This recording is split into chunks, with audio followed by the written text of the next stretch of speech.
Hi, I'm Brad Ross, Head of Corporate Communications for the TTC, and with me is Andy Byford, the CEO of the TTC.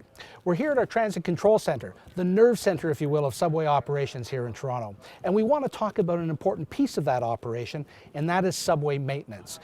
We do nightly maintenance work, but we also do weekend closures. And Andy, I guess the question that a lot of our customers ask is, why weekend closures if you also do nightly closures? Sure, and that's an entirely valid question. I mean, at the end of the day, maintenance is key to maintaining the railway in a safe and reliable condition. So we only get a few hours every night in order to do what you might call minor maintenance. So we do good work then. We do track inspections, we can undertake minor repairs, we wash the subway walls where they need to be done, we maintain the track signals, etc. in good, safe condition. But there are some things that just require more times than really the 2 hours of time available overnight. So big jobs that need to be done must be undertaken on the weekend when we can effectively get the equivalent of 5 weeks worth of nights done in one weekend.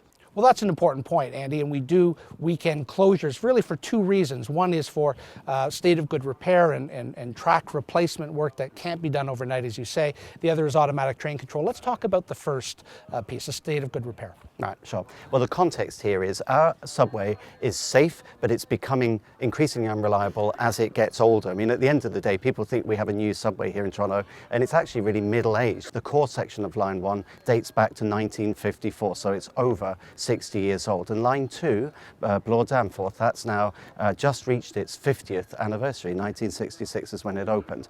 Now, it's still safe, but we want it to be reliable. So there's two parts of the work, as you've said. State of good repair is about keeping everything, what we currently have, in a safe, reliable condition. So we're replacing track, we're replacing switches, we're replacing other key elements of the infrastructure within the tunnels to keep them reliable and to cut down on delays. That is an absolute core objective to make the travelling experience much more reliable and much more pleasant.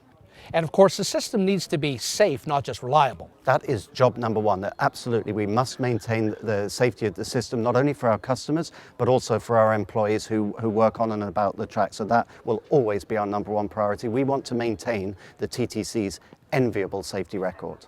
Now let's talk about automatic train control, ATC.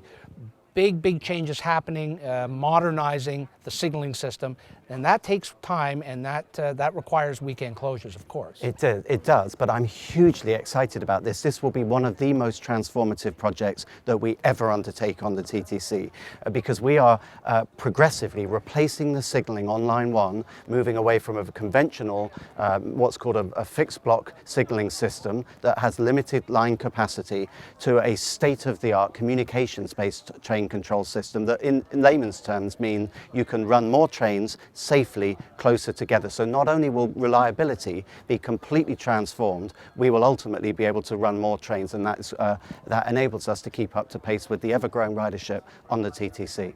One of the questions our customers ask is how long? When are they going to see and reap the benefits of all of this work? The challenge is that we are replacing signaling on a live subway system. So we don't have the luxury of being able to shut the system down, shut down Line 1, for a year and then replace the signaling system. Clearly we can't do that. So we have to do it in phases, and we have to do it by taking weekend closures so that you can progressively install the new equipment into the line. And our new Toronto Rocket trains will operate in automatic train control. One of the reasons why, and our customers asked us, they'd not seen the Toronto Rockets, for example, on the Bloor-Danforth line, because the new technology allows the new trains to operate on Line 1. It does. So, but at some point, and in the not too distant future, we need to then turn our minds to totally transforming and upgrading Line 2. So that will mean new trains, new signalling, and again, the capacity and reliability improvements that brings. So these are huge projects. They're not easy to do on a live system, but we are determined to transform reliability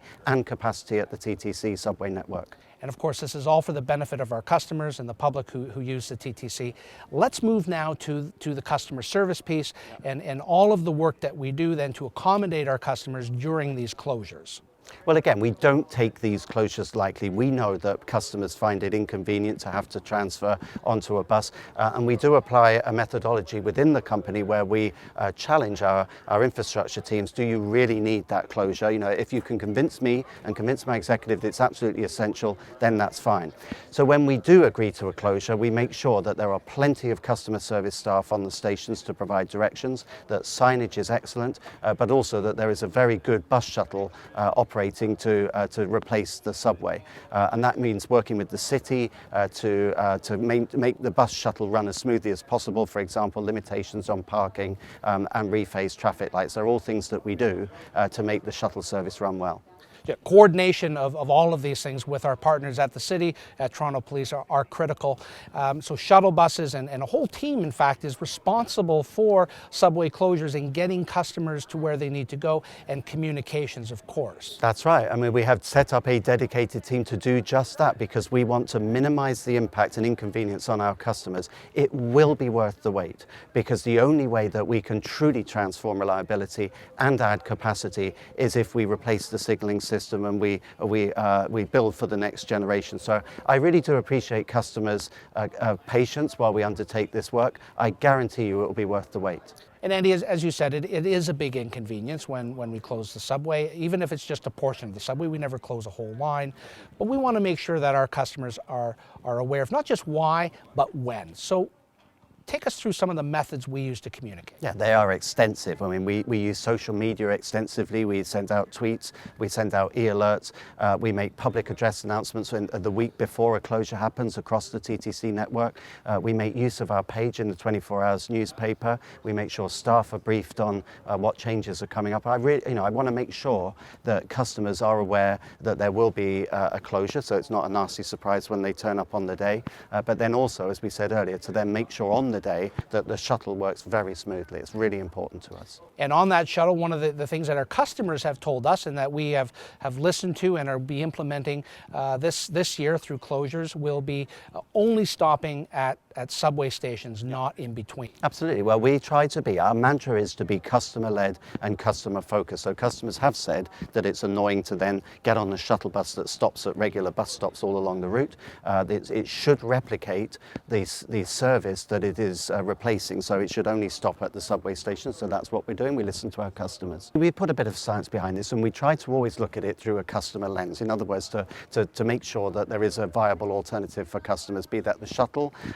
using the opposite side of line 1, or if you're downtown, affected by a closure downtown, then we'd make sure that the east-west streetcar network is fully available. So if the Bloor Danforth line is closed in a portion, you can get downtown via streetcar. Exactly right. So again, we look at that, we look at what else is happening that weekend. But as you say, there's never an easy weekend to find, because this is a world-class city. It's a very exciting place to live. There's always something going on.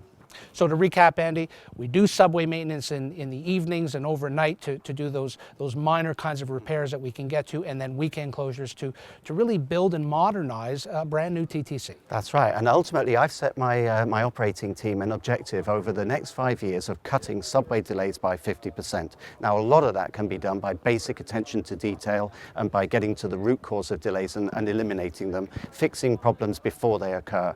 But to really transform the system, we have to bite the bullet. We have to do what probably should have been done years ago and replace the signaling system wholesale. And let's not forget, it's not just about the signals, upgrade track, which again, in some cases it's safe, but it's worn out. So we are going to bite that bullet, and I really appreciate customers' forbearance while we undertake this critical work. All right, Andy, thank you very much. And thank you very much for watching.